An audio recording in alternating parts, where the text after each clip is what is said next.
Okay, boxes A and B contained 112 pencils. When 1/5 of the pencils in box A were transferred to box B, both boxes contained the same number of pencils. And we're asked how many more pencils were there in box A than in box B at first. Okay, so we're going to draw a bar for A and a bar for B. Well, actually, what I'm going to do is first draw a bar for A. And what are we told about A? Well, we learn that 1/5 of the pencils in box A were transferred to box B. So it makes sense for me to draw a bar for A that consists of 5 equal sized parts. So this is fifths, okay?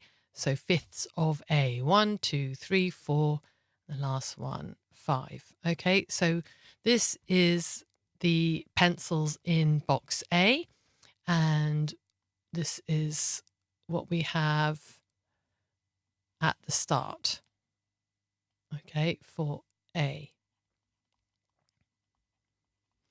And then what happens? Well, it says that when 1/5 of the pencils in box A were transferred to box B, both boxes contained the same number of pencils. Okay, so this is 1/5. I'm going to sort of shade that in. That's going to be gone, all right? And it gets transferred to box B. And when that happens, box B will have the same number of pencils. Now that means, if we think about it, that box B's bar will end at the same point. So I'm going to draw then, this is, let's imagine then that's this, all right, this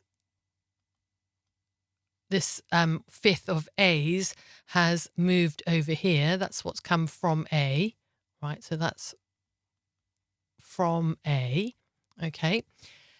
And it says when that happens, B will have the same number as A has after having given away this part. So that means that, and you can see that this part, obviously, because it's come from here, it matches this part, which means that here, this must be what box B had in the first place. So that's what box B had at the start. Okay, can you see that? I can obviously, I could, shade in this. That's this box from there. So this no longer exists at the end. It's not here, it's here. Okay. So what are we told? What numbers do we have that are going to help us do something? Because we're asked how many more pencils were there in box A than in box B at the start? Well, we're told that this whole model, box A and B, there are 112 pencils in this whole model. Okay, so the whole thing represents 112 pencils. No pencils leave the model. They're not given away to someone else. They're not lost. They're not sold or anything like that.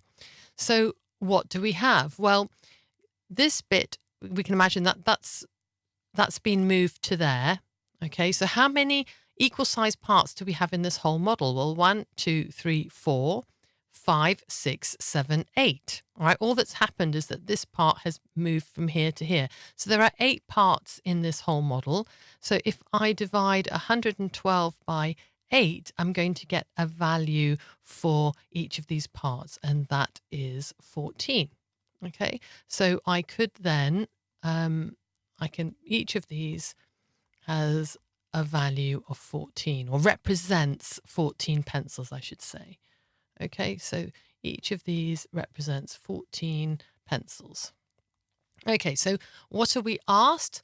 Well, we were asked how many more pencils were there in box A than in box B at first. So that's at the start. Well, at the start, this is what box B had, and at the start, this is what box A had. So the difference at the start is represented by two of these equal parts. And if one part is 14, two parts is 14 times 2, which is 28. And that is our final answer. So 28 pencils. There were 28 more pencils in A than in B at the start.